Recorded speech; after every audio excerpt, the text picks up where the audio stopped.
खुशामदीद।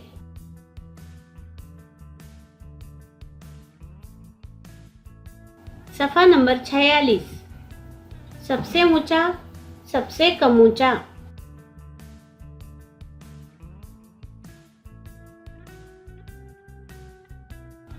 सबसे कम ऊंचा। खाली चौकोनों में सबसे ज़्यादा ऊंचे के लिए सही का और सबसे कम ऊंचे के लिए गलत का निशान बनाओ।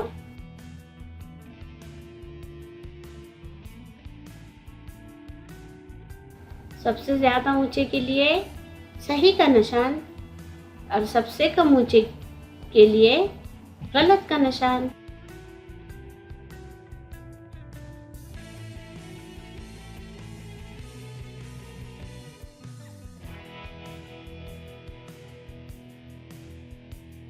सबसे ज़्यादा ऊंची साइकिल है इसलिए सही का निशान, सबसे कम ऊंची है इसलिए गलत का निशान।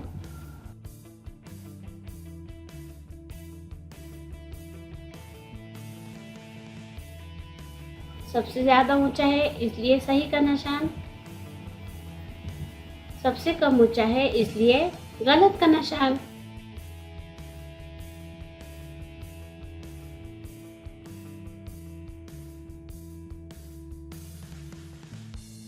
सबसे कम ऊंचा है इसलिए गलत का निशान, सबसे ज़्यादा ऊंचा है इसलिए सही का निशान।